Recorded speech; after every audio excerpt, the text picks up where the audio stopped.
Hello, everyone. You're listening to Turning the Page podcast with Jer and Jel. We will be sharing stories from our life experiences in hopes of providing you with entertainment, encouragement, inspiration, and invoking thoughts on topics we all think about with transparency and rawness. So turn your volume up and let's get started.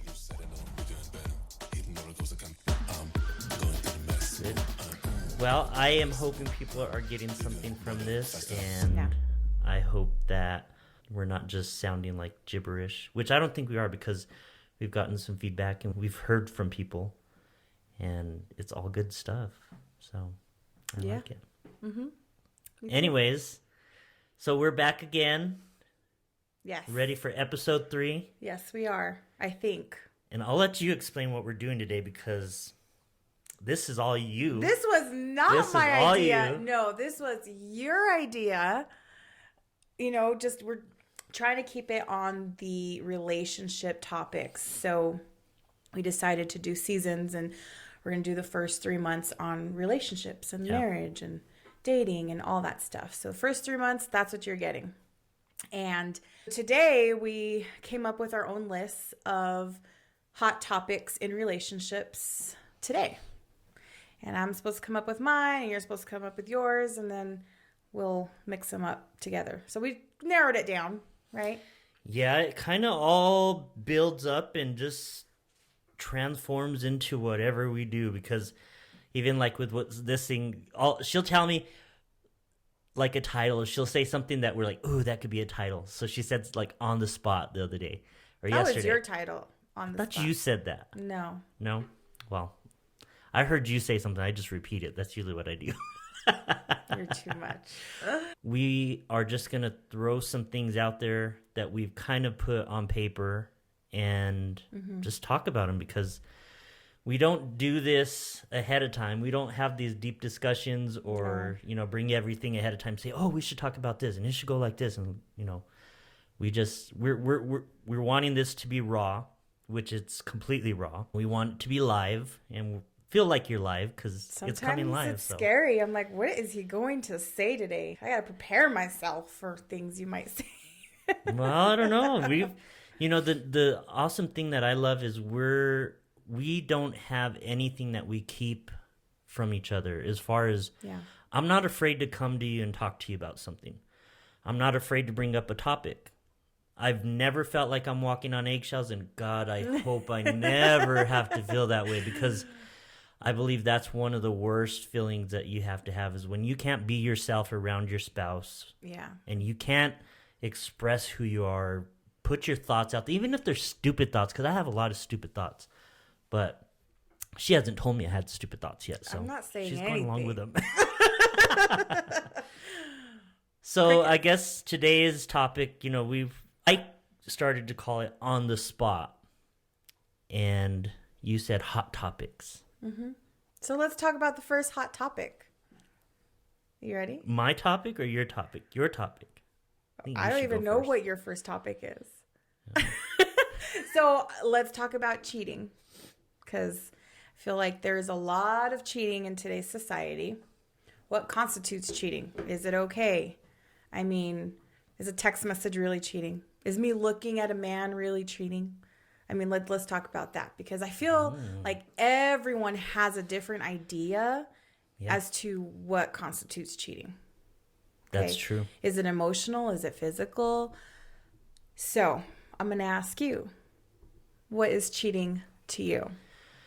So I think once you start communicating with another person outside of your marriage, and I know there's different lines that people have. Some people will say, well, once you're connected to that person emotionally, that's cheating. And I believe that. I do think that. I think once I'm searching for someone else to feel something within me, then I will already know that before I'm getting to that point. Because if there's something that I'm allowing someone else to speak into me, or I'm looking for validation from someone else, then I'm already in a bad place. I'm already in a place of where I'm going to fall, and I'm allowing myself to get into that mess that hasn't hit us yet, but It definitely will. I like what you said earlier. Everyone has a different definition of it. Mm-hmm. Now these days, a lot of couples, it's not even, it's cheating, but they allow it for each other.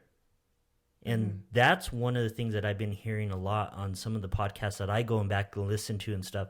And people are like okay with it, and it's not a healthy thing for anybody to be bringing anything inside your marriage or into your bedroom or. Well, I think it's also important when you are in a relationship to let your partner know what you think cheating is. Like right off the bat, this is what I consider cheating. So that way they're aware and they know, okay, I need to not do that. Obviously, you shouldn't do it at all. But like if there's a line that they're not sure is a line that they should cross or not, well, your partner's definition of cheating will tell you, Yeah. So I think it's important to let your partner know, hey, this is not okay for me. These are my boundaries. So have you ever cheated? I have. Yeah, right. No. You told me that it didn't count because you were separated.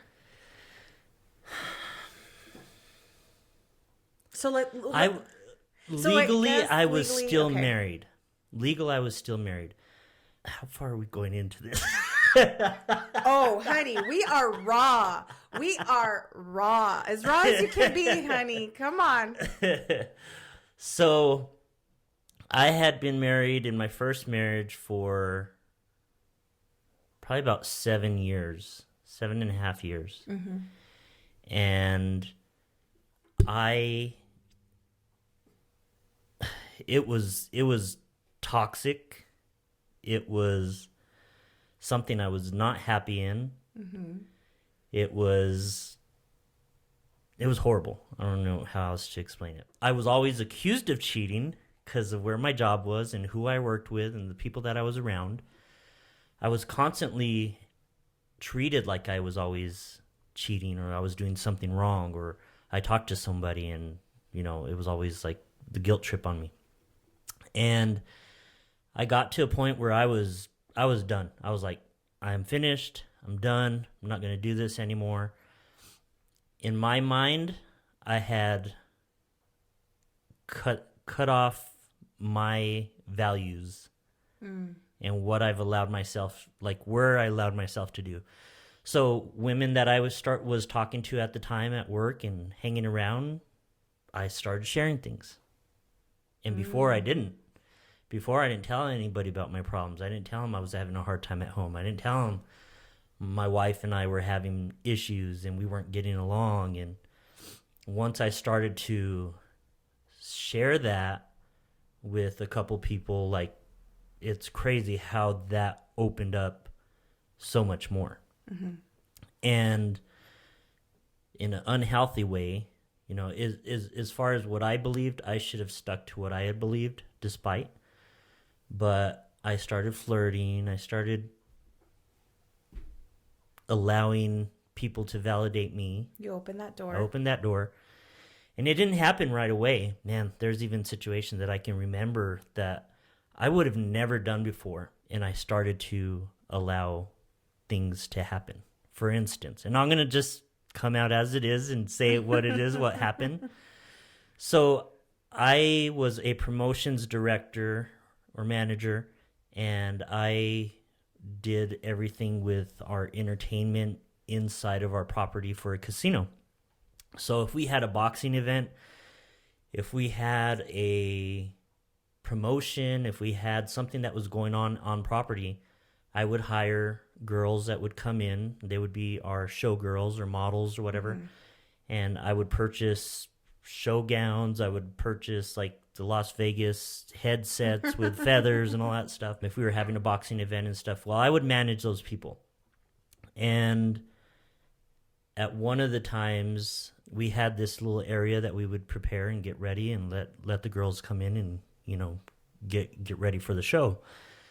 Well, they'd be changing and they'd do stuff like that. And in the past, I would walk in, I would tell them, hey, you guys go ahead and put your stuff here. Well, in the past, some of them would like start to already get undressed, and I'm like, wait, hold on. I said, let me just tell you what's going on. This is what the agenda for the evening, and I would walk out and I would just leave. Mm-hmm.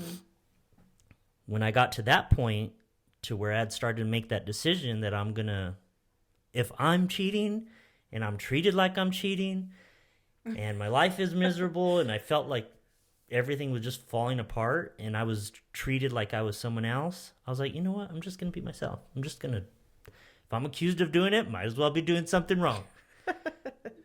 So we had the first time that I did that, we had a boxing event, and I had 4 girls that were working. Walked in, I had all the well, it's not uniforms. It's basically like short shorts and a tank top or like a really short bra or something. And anyways, walked in, started to give them details of what was going on. And one of the girls started to take off her jacket. She kicked off her shoes. She started to change. I didn't say anything. I just kept talking. I sat down where I was at and I said, hey, this is what's happening tonight. You guys go and do what you need to do. Anyways, girls were getting undressed down to the thong underwear she was wearing, and that was it, and then started putting everything on.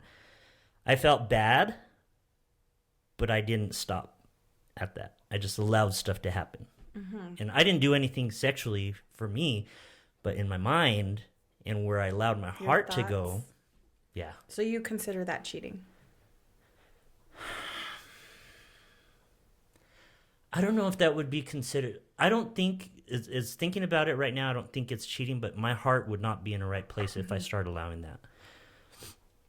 And things did go further with one of the girls later, probably about a year after, because then, I was already done. I was like, your marriage.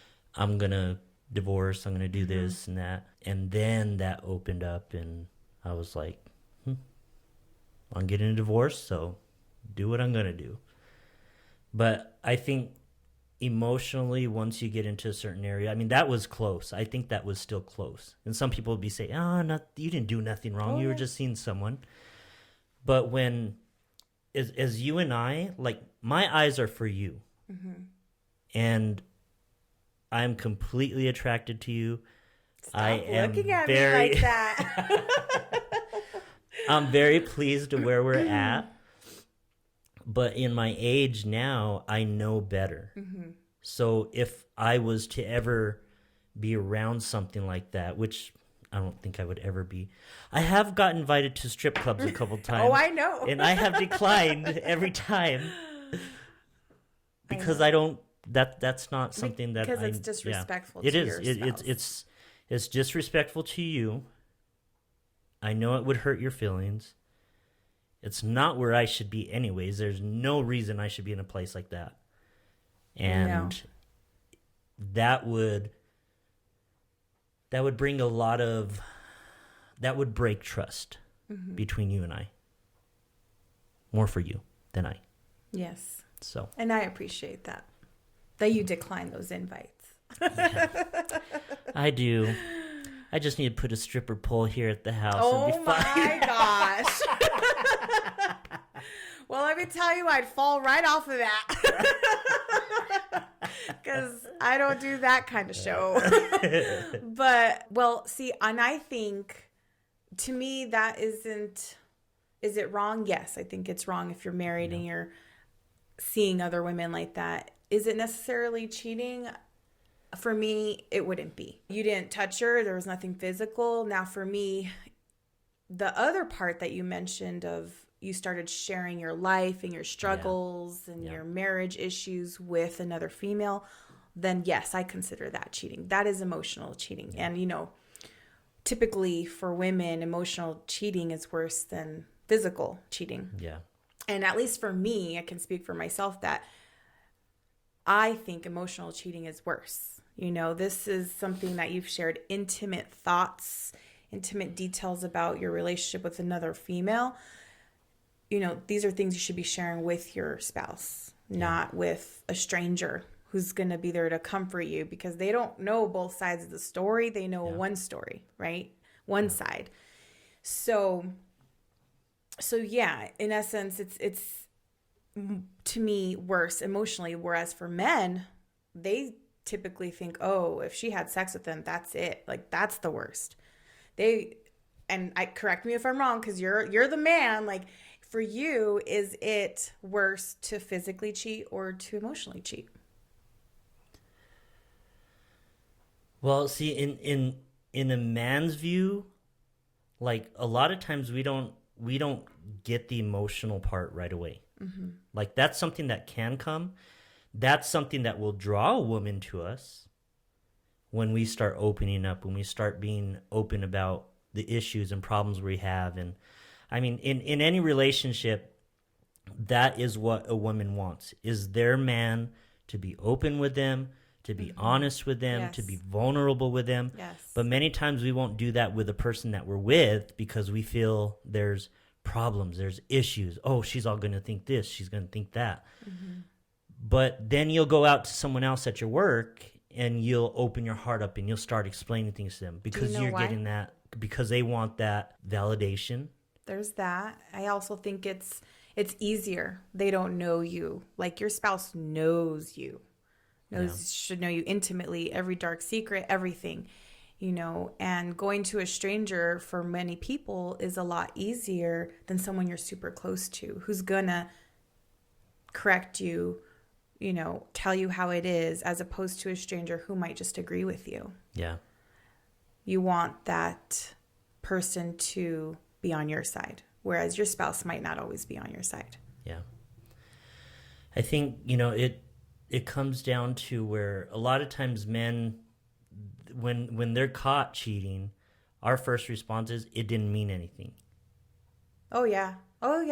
Because we don't have that emotional connection with that person. It didn't mean anything to you, but to your partner, it sure did. To your partner, it means a lot.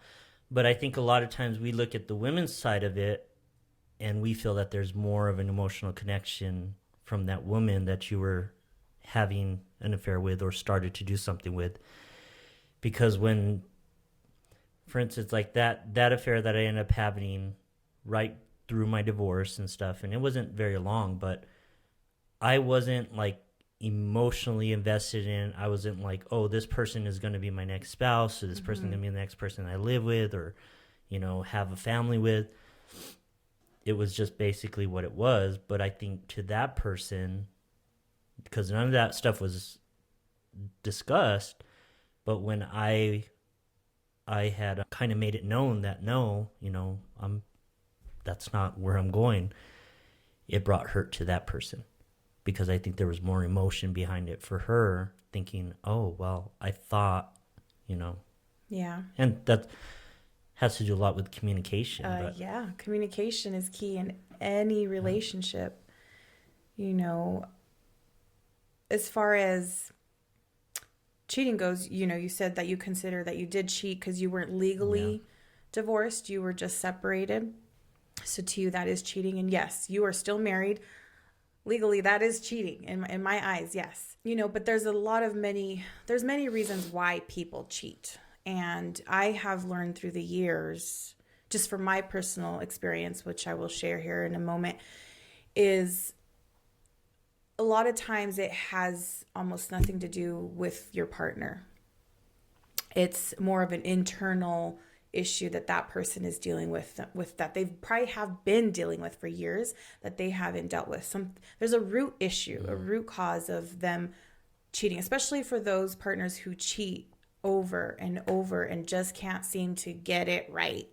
Like, they love their spouse or their wife or husband. They love them. They love their family, their kids, but there's just something that gets them to step out of their relationship. And what is it?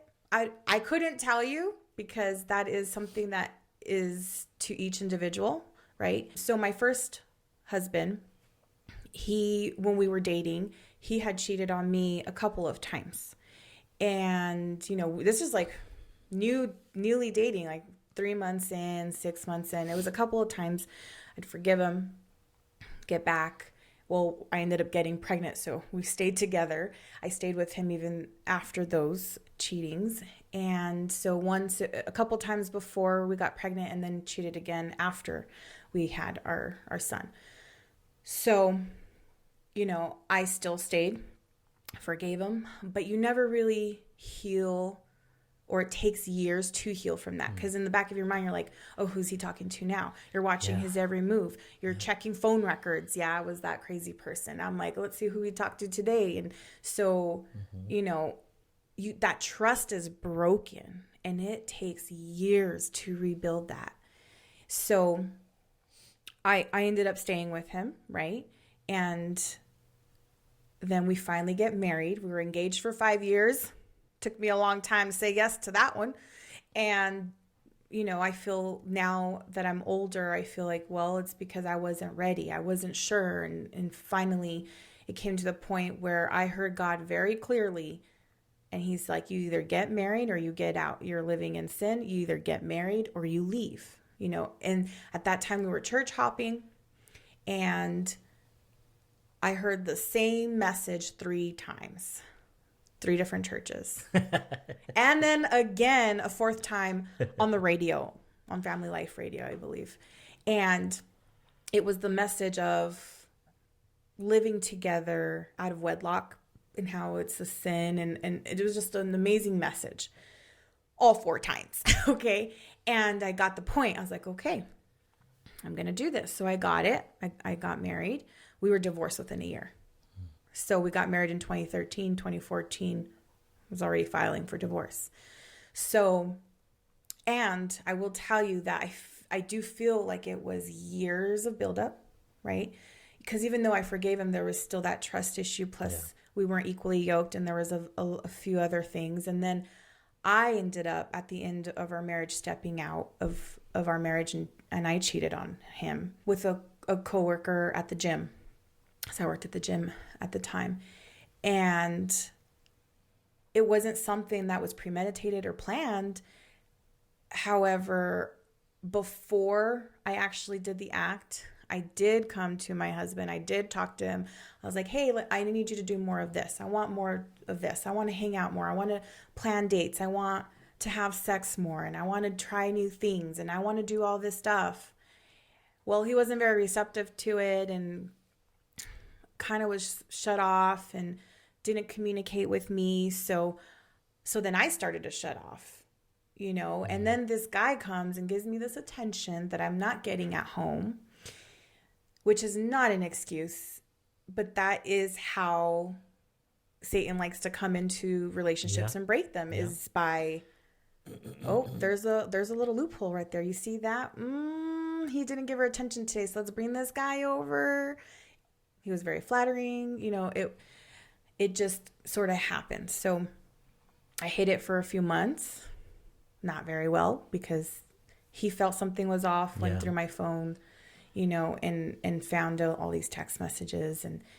And we did go to counseling for a couple of months. That didn't work. I had already checked out. The thing is that women check out.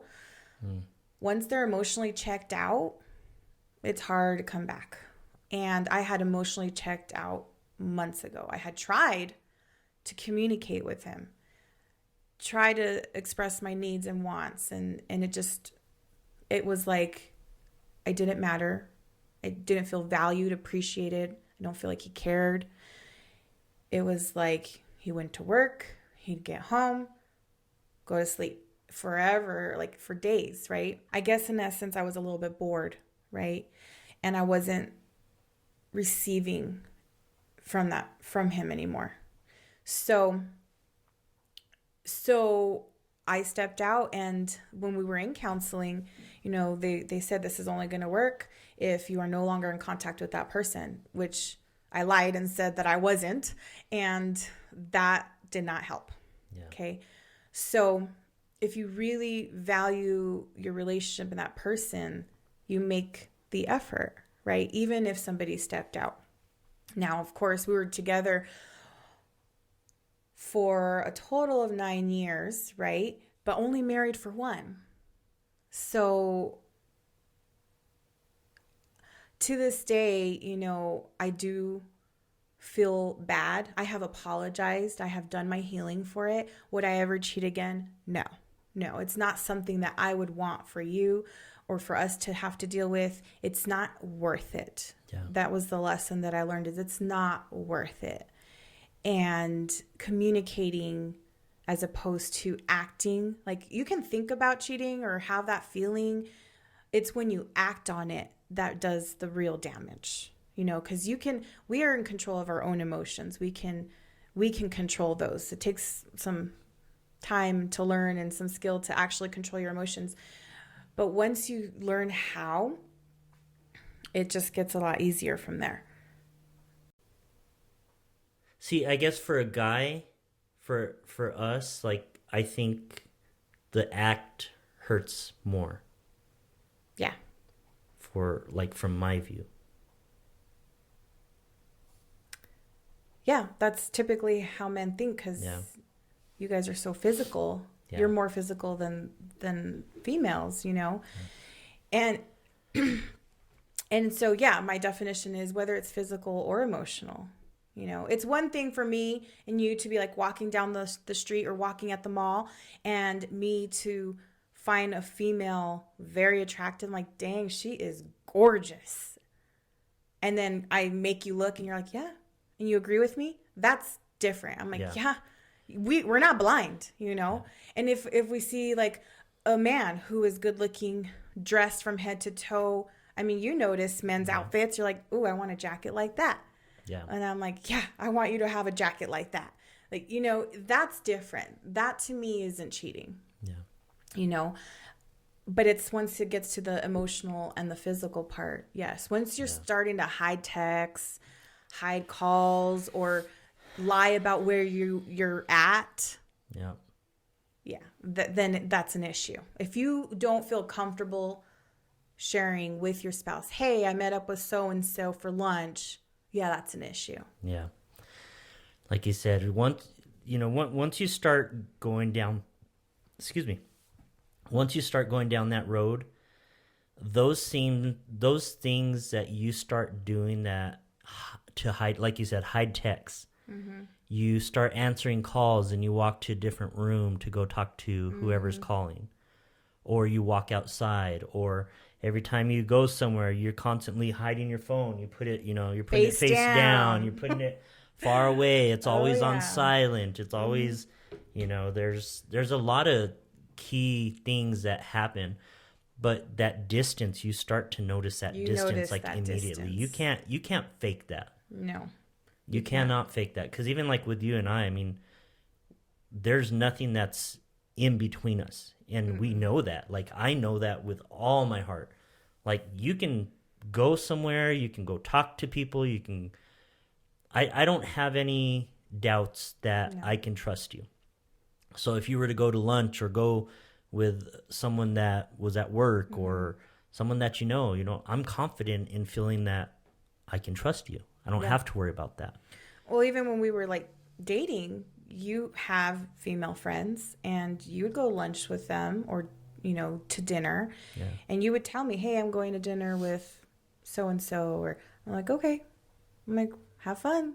And then after you call me, I'm like, well, how did it go? How was dinner? And then you would share about it. Like, I fully trust you. And I think a lot of that comes with experience, but also with giving you that trust right off the bat. You haven't done or said anything for me not to trust you, and vice versa. Yeah. Now, even though we come from a cheating past, it's not something that we would do present day, because of our experience, I think. And we know how harmful it is to our partner. So. Yeah, that brings a lot of hurt.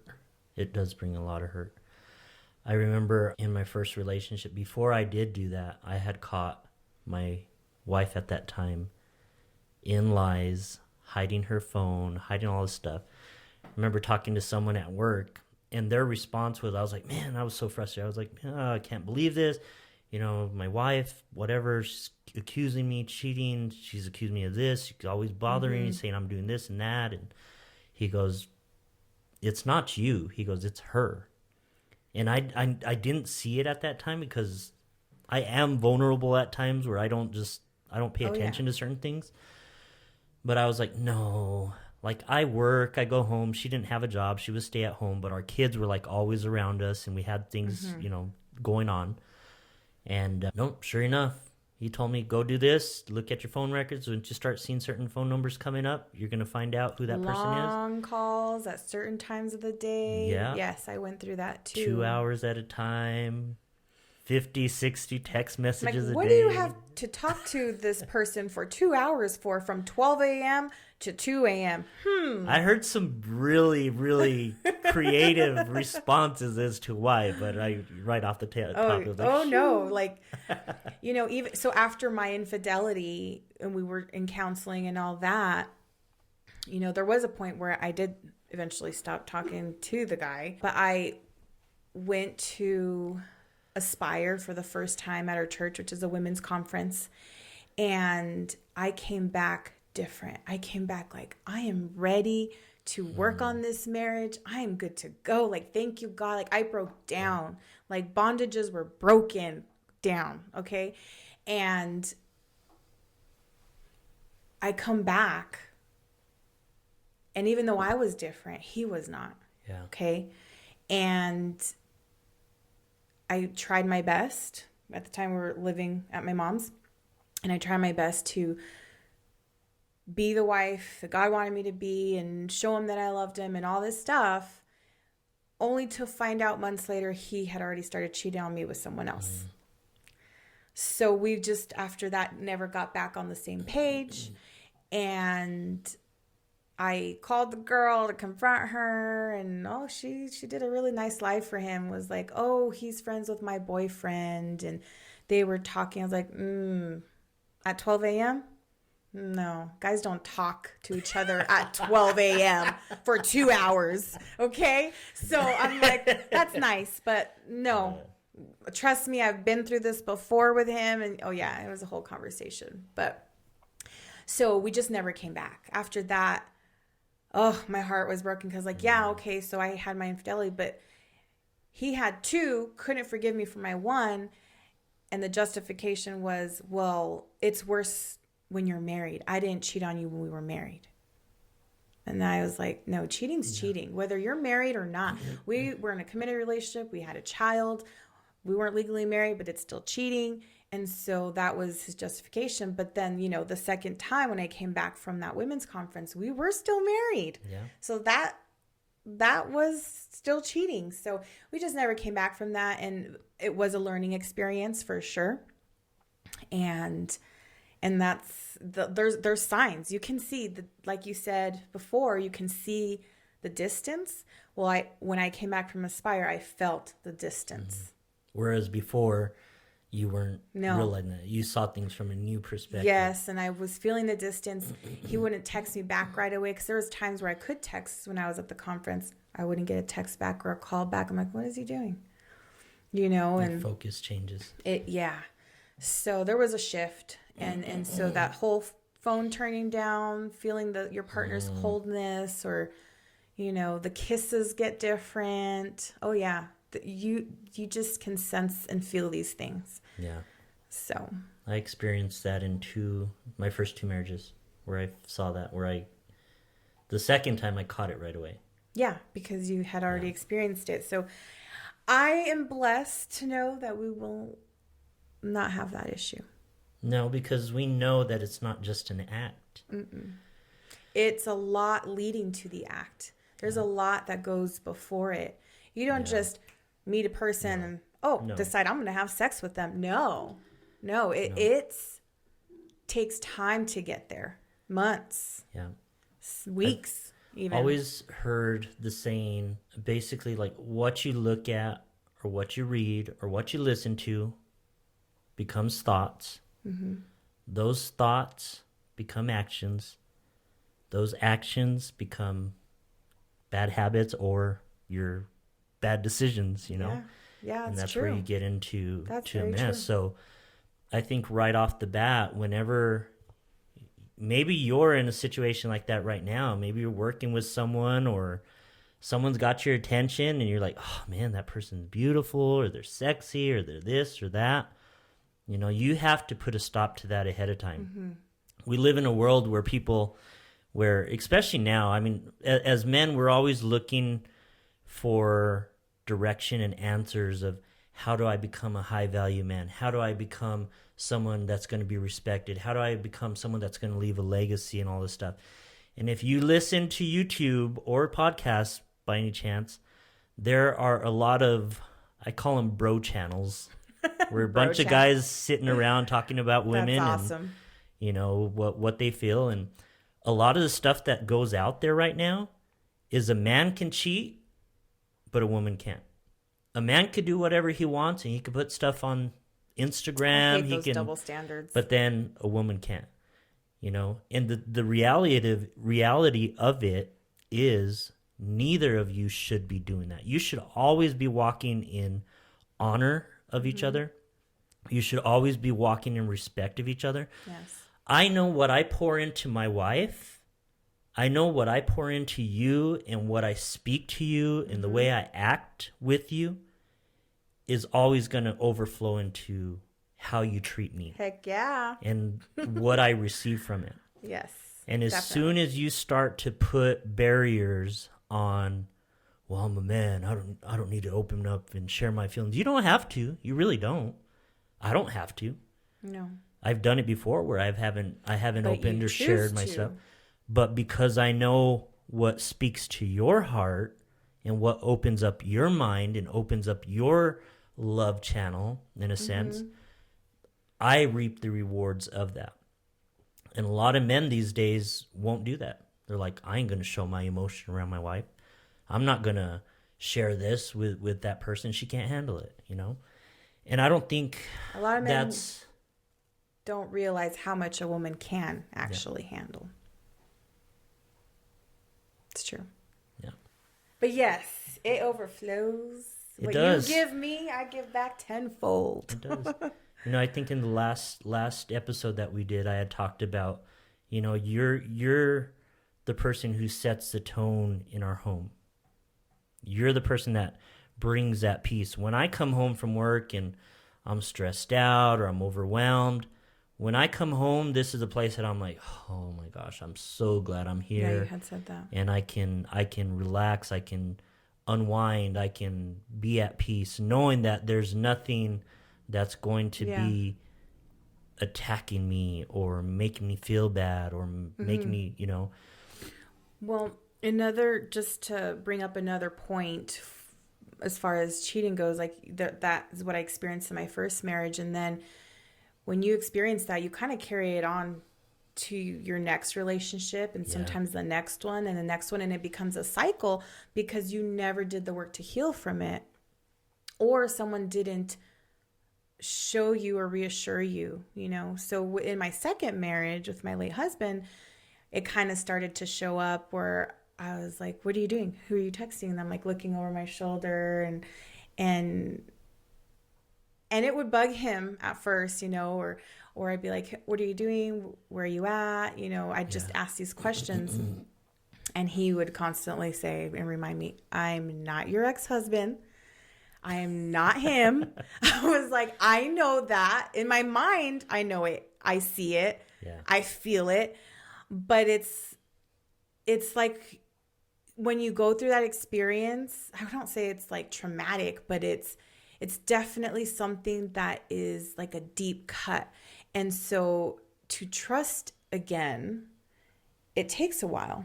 Yeah. And so even with the next person, and that's why I think it's very important to heal before you go on to your next relationship, because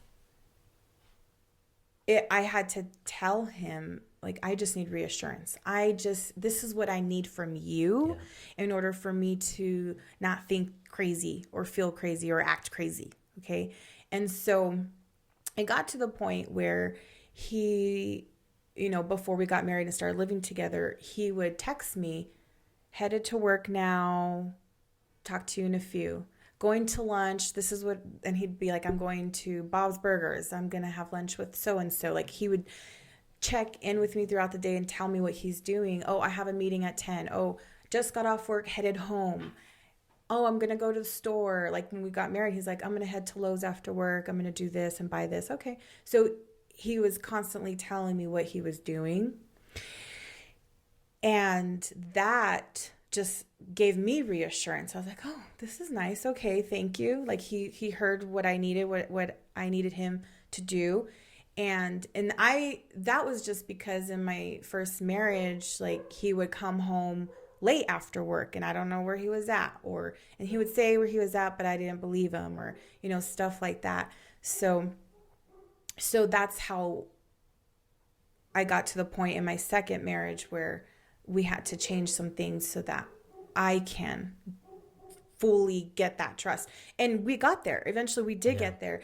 And it was to the point where I was like, I trust this man fully. I don't need to worry. And I knew from the beginning I didn't, but it's just out of habit. Sometimes you're just doing things out of habit. And it's hard to break that cycle and that mental process of cheating and what it does to your mind. So now with you, I don't have those thoughts, man. Not once have I ever thought, this guy's going to cheat on me. I got to worry about this guy. No, because I'm no longer in that mental space anymore, because like I said, I was loved so well in my previous marriage with my late husband that it just has completely changed me and my mind and how I think and how I view love. And so I never have those thoughts. And you've never given me that reason to believe that you would. Even with your past experiences. See, and that's what I think. No, even with your past experience, I'm like, okay, but that's a whole different woman, a whole different relationship. Just because you cheated on your ex-wife, I'm not going to think, oh, he did it once, he's going to do it again. It's a different experience. If it was the same woman, yeah, you might do it again. But you've grown, and I've seen the growth and how you've changed, not just emotionally, but spiritually and even mentally. So I don't have a doubt in my mind. And that's kind of surprising to me, just because like 2 years ago when we did know each other. So when you were dating 3 women at the same time? That's not. Is that the time? Oh, I'm sorry. Did I say something I wasn't supposed to? Anyways, we are back to our regular broadcasting. So as many of you guys may or may not know, her late husband was one of my friends, and I knew them while they were dating, while they went through their relationship. That's where you're going. Broke up, and they got back together, and then they got married, and then saw their relationship form out. But I would run into both of them. At times, I would still go to church. I wasn't going often. I would go, though, once every 2 months or once in a long while. And I remember running into you and him, and you guys asked me something about dating and this and that, and that's where she says the 3 people. Oh, yeah. But not where I'm going, but... Well, I was just shocked that you were dating 3 people at the same time. I was like, this guy dating 3? Wow. And I know you were like, this isn't even like me. I'm going to unplug your mic real quick. No, I'm just kidding. Oh, yeah. Okay. Just kidding. Yeah, but that was out of character for you at the time, because that's not something you do. So I thought you were going there, talking about your history, your past, not mine. I am. I still am going there, but the thing that I'm where I'm going to is, after Chris had passed, you had been single for a while. We were friends, but we didn't start hanging out with each other until 8 months after. And at that time, I was looking for people. I was, I wasn't looking for a relationship. I was looking to be around people that would fulfill my loneliness or emptiness. And when we started hanging out, after maybe, 2 months or a month, I don't know, it was pretty quick. It felt like it was very quick. But she would start asking me her open-ended questions. And I was completely honest with you, because I valued you as a friend. I knew you were someone that I could trust. I knew you were someone that I wouldn't have to feel ashamed of sharing something with. Should I have been sharing that with you? I don't know, but I don't know. But one time we were out on the bosque, we were going for a walk. You were asking me about relationships and why am I not dating anyone? And I'm like, oh, well, I've got some offers out there, you know. And from what I showed you and what I've expressed as with if you it's and a what I business shared with you, transaction. Oh, I have some offers. Go on. Yes. But my heart was far from where I am now. I mean, I think you were ages. trying to get to the point, correct me if I'm wrong, is that you are surprised because me and my late husband broke up, got back together, broke up, got back together. So you thought, oh. Well, I did think that in the beginning. I was like, this ain't going to last long. Like, did you We're think lucky if we're going to last 3 months. And if we did, I was fine. I was like, if we do, we do. If not, then I already know what to expect, you know? But the thing is that why I'm shocked that you don't have any insecurities with me. And like you said, it's something because that you carry. What you shared. Because of what I shared with you, because of photos that I shared with you, because of text messages that I showed with you. I was completely open about it. I showed you what was coming in my life, what I was around. Yeah. And then you and I started hanging out, and you started speaking. Oh, you're better than that. You shouldn't be doing that. You'd send me text messages with, like, here's what the Bible says. This is the type of person you're hanging around with. Do you really want that? I'm like, and in my heart, I knew better. Yeah. But I was, for one thing, I think I was disappointed. You thought that I would think you would be a cheater because of what you've shared? I thought you would have. I thought you would have had insecurities about that because of where I was during that time. And then coming into a relationship with you, like that, to me, it built really fast. I was always telling you, no, we need to, this ain't going to work. This isn't right, blah, blah, blah. I also used to tell you we need to go slow when we did start, and this girl does not have a slow button at all. Yes, I do. No, you do not have a slow button. If you have a slow button, it is broken or removed it or it has duct tape over it or something. Because Linda, listen, okay? First of all, I know how to go slow, okay? However, I'm a woman that knows what she wants, what she deserves, what she needs. And I saw that in you. See, and I'm like, I don't know how you saw that in me, because back when I was in that place, it wasn't me. It was God. It was. Because I don't know either. Yeah. But coming out of that, I would have thought, like, anytime I get phone calls, anytime I get messages, you've never once looked at me or wondered. If you haven't never showed me, but you've never shown that you're concerned to who I'm talking to or who might be texting me. Now, if I'm needing attention and you're taking too long to give me that attention because you're texting, I'm like, who are you texting? Why are they more important than me right now? Because I need your attention. That is different, because I have done that.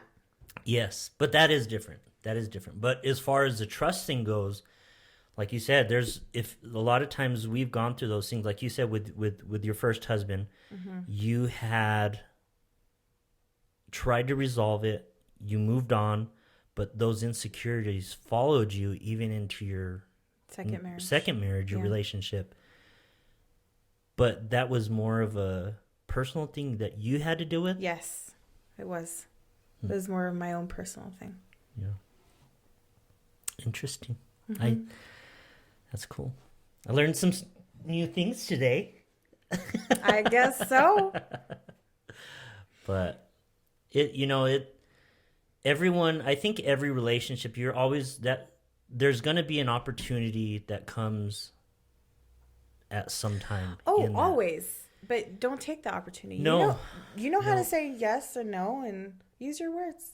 You know? What I like is, when we started dating and stuff, like I broke the ties that I had with people that were in my life. I made it known that, hey, I'm I'm dating someone and I'm in a relationship, and everything just stopped. Like, I didn't have to constantly go and try to, hey, you need to stop calling me, or you can't do this, you can't do that. Like, well, that's I didn't good. even have to put much effort towards it. It was weird. 'Cause that makes me feel that was like a God thing, because with a lot of the stuff that was happening and what I was receiving during those times, it was like it just hit a wall, and then like I was able to move forward. And it's like God was like, okay, I'm opening this door. Yeah. Well, and shutting these ones. Seeing that's the other thing is the door opened, but I had to sit there and say, okay, do I give this a chance based on my history, based on the failures that I've gone through, based on what I've been told of why this has failed? Am I just going to step into another thing and reap the same from cycle. It? And that was a fear that I had. And then I looked at the other side and was like, or do I just keep doing what I'm doing and not get into anything serious, not worry about hurting someone's heart, which isn't true, but yeah, kind of, I'm glad I'm at where I'm at, and I wouldn't change it for anything right now. Thanks for taking the leap of faith. Well, it took a while to get there. It took some time, but when I think about why men and women cheat, well, let's just start, I guess, with men. Is mostly men cheat physically, right? Because they're not getting enough at home? Do you think? It could be that, or I think when there's loss of that respect in your relationship, I think men just tend to. But how do you lose that respect? So, for instance, like you had mentioned earlier, that you pour into me and you meet my needs emotionally and all of that, right? So when you do all of that for me, then I give back to you. I feel like if a man was to do that with his wife all the time, give her what she needs emotionally, physically, spiritually, all of that she's asking for and needs, then she's going to want to give him sex more, in my opinion, because like, oh, he's meeting my needs, I'm going to meet his, It's like a push and pull type of thing. And so when her needs are not being met, then she can't meet her husband's needs. And so then they step out and cheat. I mean, that's just a thought. That's just something that is a possibility that could happen. I know there's probably a million aspects to that. Yeah. But that's something that came to mind as far as the why for men. Yeah. I think there's a lot behind it. I mean, it just depends. I think, like you and I got into this relationship completely open. We started the relationship great, didn't hide anything. If this was me with someone else 2 years ago or a year and a half ago, I don't think it would have happened like this. It would have been, I might have been hiding something, but yet, hey, let's go hang out, but yet I'm still hanging out with someone over here. 1 foot in. But even during that time, I was open with the people that I was with. I never hid it and said, hey, you're the only person I'm hanging out with. I would be like, I am seeing someone else. I do go to dinner with someone. I am, so. But I think it's how you view it. And a lot of times there's men that are just, one's not satisfying enough. I don't know. Yeah, it could be that too. Yeah. Well, I am glad that we have that trust, that even given our past experiences, recent past, that we don't have to question each other. Now, I trust you with everything, almost everything. I don't trust you to make pancakes. Wow. But wow. I definitely trust you for everything else. I'm just going to say that. You just made an inside joke. You opened that up. I'm sorry. You opened that like you're in court and you open something up. It is on the table now. That's not where you're going. No, but that's a whole other story. Okay. I make better pancakes. So where were you going? Despite your thoughts that you make better pancakes and only your way is to do it the way to do it. Okay, I'm a little bit of a control freak, just a little, but you still love me. Do you know that's something I did write on my list? What?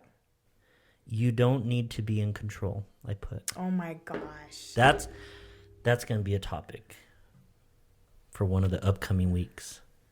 you do not need to be in control all the time. I'm or not. in certain situations. I'm not. Or when I cook pancakes. I was having a really bad morning that day, okay? But anyways, so you're making me lose focus. So anyways, I don't really have anything else to say about cheating. Do you? I think we covered a lot. Yeah. Don't do it. Don't do it. Don't cheat. You know, despite what you hear. Yeah. Despite what you hear and thinking that it's not going to affect you, it's, you know, when you're in that mode, or you're doing it, you're in the act, you kind of lose sight of everything. You do.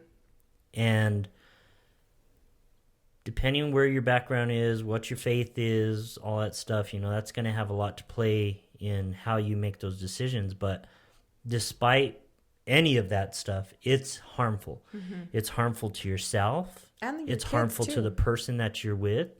When you get in a relationship and you do have kids, that stuff is going to pass on to them. It's not just going to be, did that, done that, I'm done, we're good, we're out, you know. Mm-hmm. I pray that never transfers to my son. Mm-hmm.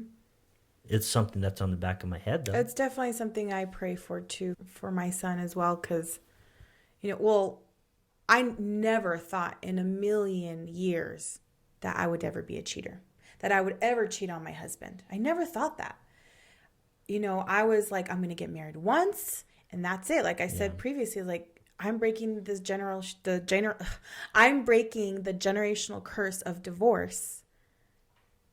Well, I wasn't able to do that. Well, I wasn't able to break the generational curse of cheating either, because my dad had cheated on my mom that's why they got divorced. You know, he cheated on her 3 times. After the 3rd time, she was like, I'm done. And then, look, I got married my first time, right? And then I cheated. I was on the experiencing end, and then I was also the one doing it later on. So it does follow your family. And I think there's a lot of people that don't get that. They're like, there are people that think, nope, they're their own person, it's their own actions. Well, yeah, of course, but those kind of things do get passed down. You know, one of the first thoughts I had in my mind after I had done the act and after I had cheated, and I guess it was more after our counseling and after he found out, I was like, I am my father's daughter. Like, that thought crossed my mind, and I didn't want that for my family. Yeah. You know, I didn't want that for my son. So yes, it's something I still pray on and pray about, because every parent wants their child or children to be better than they were. Yes, definitely. And there's a lot of stubborn kids these days that don't learn from other people's experiences. They don't learn from their parents' mistakes. Like, they're like, no, I'm going to do my own. I was one of those people. I didn't listen to those who were wiser and older than me. I just did whatever I wanted. And now at 34, I have a mentor. I talk to people older than me. I talk to people who are in a place that I want to be someday, because I'm trying to learn from them. You know, it's like, no, I cannot just live my life doing whatever I want anymore. Life is too short for that. Well, you gain a lot of wisdom by doing that, right? Yeah. I mean, you've already had your experiences, and you've gone through failure, you've gone through disappointment, you've gone through making mistakes without someone in your life that can give you direction. But now you have someone in your life that you can reach out to. They can speak into you, because I'm sure they've gone through their seasons of that. And someone who's neutral, who's not going to take sides, take my side or take my husband's side. Like, someone, like, if I'm having issues with you, what I have learned is, I learned this in my first and second marriage, is to not talk to your family, your friends about that, whatever the issue is. Because, you know, they love you. They want to be on your side. They don't want to hear about you being mistreated or you being disrespected or whatever the case is. And I did that mostly in my first marriage. I was always venting to my family and my friends, and then they start viewing him differently, and then guess what? And treating him differently. And again, guess what? You forgive him because you love him, and then you're back and you're happy again, and then the cycle continues. So I feel like it is very important to, if you're having issues, one, communicate it with your spouse, because that's the number one. And then, pray about it, communicate it to God. But if you absolutely need counseling or something, go to someone neutral. Yeah. Yeah. I think that's really important. It is. It's huge because I think if I would have had that type of person in my life in my younger years, I think I could have avoided a lot of stuff if I would have listened. I don't know if I would have, but there's so much. And just like you said, even the fact of you going to family and friends and spewing all your stuff onto them as a place for you to vent, that comes back into your relationship once that gets out. And it causes damage. It breaks that trust again, because you feel like the person that you love and that you're with now, you can't even trust them with your personal stuff or your problems, and they go out and spill it to everyone else. And yeah. I'm glad that when we started dating, we started like asking questions. Well, what do you think about this? Or if you have these problems, who do you go vent to? Who do you go talk to? Do you tell your friends everything? And that was one of the things you're like, I talk to my friends and I tell them a lot. They're like, but no, if you and I were having problems and issues, like you made it known that I have that's 3 really close friends, and if anything, those are the ones plus my mentor that I share anything with. But I don't share absolutely everything. Like, I don't share everything about our relationship to them, because it's just some things you don't share. Yeah. And that's okay. Doesn't make them less of a friend, right? But they're always there to listen and support. And the only reason why I go to those 3 plus my mentors, because they're not going to judge you, and they're not going to see you differently or treat you differently, because I've been around them long enough to know them and how they are. So no. But there are certain things that are just between a husband and a wife that nobody needs to know. So I think you having find those boundaries. Yeah. You having the person, you need people that you can speak to. Because a lot of times, especially women, we like to talk a lot, But you also need to have that person that's going to support you. Like you said, they're going to be there for you. They're going to pray for you. They're going to ask how you're doing. They're going to really be concerned about it, not just like, hey, I need some more drama. What's happening? How's this issue? And just use that as like a, the next One Life to Live episode coming out. I definitely go to people who I know are going to pray about it. Yeah. Basically, that's what it comes down to. So I know who the people are in my life that bring me that peace and security in our relationship, that I'm like, okay, they've got me when I don't got me, It's awesome. That's good. That's good. You got to have that. Yeah. And I think it benefits our relationship by having that, But you've come from, with your and Chris's marriage and you being robbed of that, you went through talking to those people and talking to your mentor and meeting with pastor and healed from a lot of stuff that whatever you're dealing with, I'm sure. Yeah. Well, in the beginning, I shut off everybody. I didn't want to talk to anybody. I wanted to be left alone. I didn't let my friends in. I didn't let my mom in. I didn't let a lot of people in. I was like, I don't want to talk about it. I had to go through my own grief alone for a little bit. That's just what I needed. Yeah. And then I was like, I can't. I'm still alive. I still have breath. I still have purpose. And I need to live. I still have Carter. He's only 14. I still have to raise him up. I still have to do things.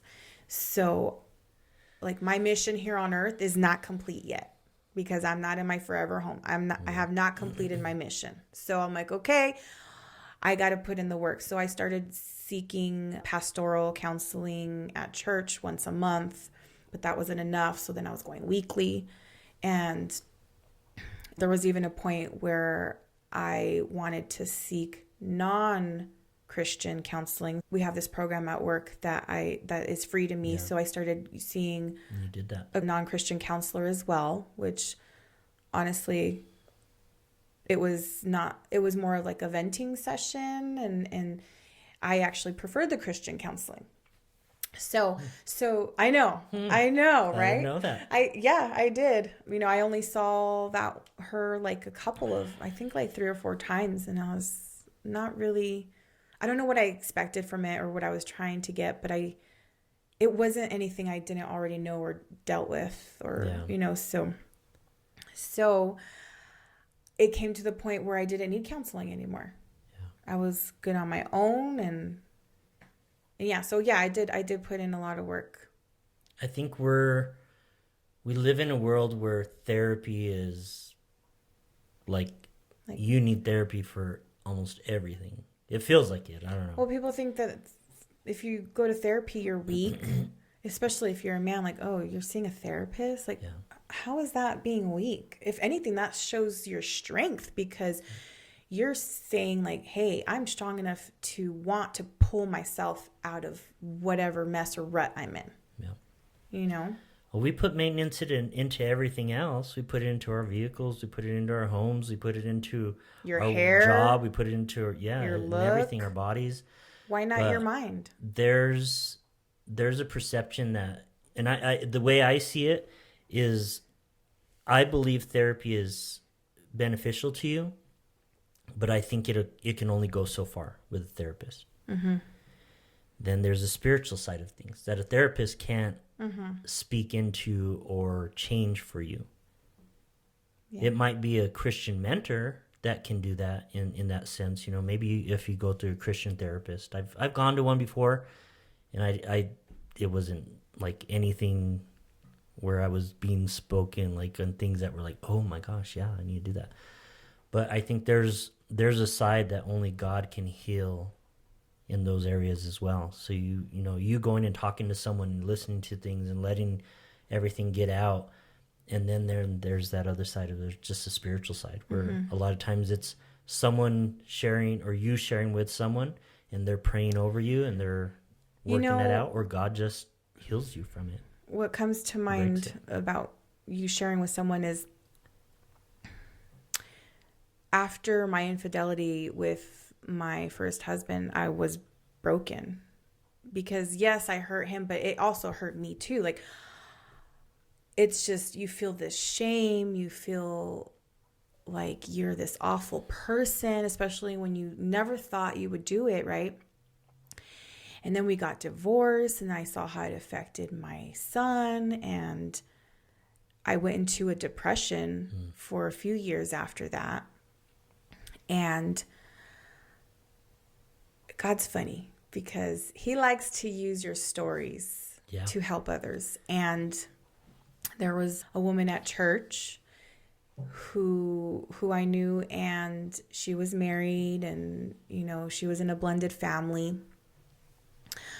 And I mean, it was her first marriage, but I think it was his second. I can't really remember that part, but she was opening up to me about her relationship and her marriage, and how this guy at the gym, coincidentally, was starting to talk to her and talk sweet nothings, and it came to the point where she was considering cheating. They were just talking at this point, texting, like nothing physical had happened. But because she opened up to me about what she was going through and what she was thinking, I shared my story. And I was like, listen, I went through that. I also had a guy at the gym, talk sweet nothings, all this stuff. And our stories are a little bit similar. And so I really felt like God put me in her life at that moment, at that time, to share my experience and my story. And it was me sharing how regretful I was, how it wasn't worth it, how it made me feel, and the damage that occurred after for the whole family. It was me sharing all that spoke to her. And I don't know why I'm getting teary-eyed right now. I just think God's amazing because he uses people's stories to help others. So it was later, she texts me and she's like, thank you so much for sharing your story. Yeah. She had came clean to her husband about the conversations and was open with him and all of that. And they were able to move past that because nothing physical happened. It was text and she was open about it and they were able to fix it. Wow. And they're still together to this day. Yeah. So, man, if my experience helped save one marriage, oh my gosh, like that is just everything to me. Yeah. So what you go through isn't always a waste because sometimes someone's experience can speak volumes to another human being and change their life. So I just... Was that close to after you had came out of that? Or had it been like years or months or... No, it had been about a year or two after I had gotten divorced. I want to say it was more like about a year and a half. Yeah. That had happened. I know you shared a little bit about that with me, but it's amazing that God can even use you in your brokenness when you're in that time of being lost, being broken, not making the right decisions. You know, a lot of times we discredit God or think like, oh, God is so far away from me that, you know, I don't even think he knows what I'm doing out here right now. But you know, it's funny that a lot of times when we're going through those issues, God still places people in our lives that we, in our brokenness, in our area of feeling like we're full of mud and everything else, which is, you know, which would be sin and all the stuff that we go through, but he will still use you to speak into someone's life or encourage someone or warn someone and then you see like you saw, you're able to share what you went through and it changed the track that person was going down. So yeah, that's awesome. It's amazing. Awesome. Well, I know we're a little bit longer on this one. I guess we're really passionate about cheating. Yeah. See what this title ends up being. I'm just kidding. No, I guess we have a lot of experience in this area. Yeah. And it's something that, you know, we shouldn't take lightly. You know, no. I hope as you guys are listening and watching that, you know, if you are going through something like this in your life and you're seeing those opportunities or you're seeing these things, look at the warning signs. Don't discredit what you have. A lot of times we look at things, you know, on the other side and think that life is going to be better and the grass is not always greener. And a lot of times you could be setting up yourself for even more disappointment. So I like the saying is the grass is green where you water it. So water your own grass. Yeah. You know? I like our grass. Me too. It's like really green. Yeah. Too like green. Florida green. Oh, Bahama green. Oh my God. Well, awesome guys. Thank you for listening. Yes. How do people follow us, get a hold of us? We are on all the platforms. Go ahead and like and subscribe. We are on YouTube, Spotify, Anchor, Stitcher. I mean, you name it. iHeartRadio. You just find your favorite platform. We're on Apple Podcasts, Google Podcasts as well. Like and subscribe. Give us your feedback. We would love it. And you have been listening to Turning the Page with Jer and Joe.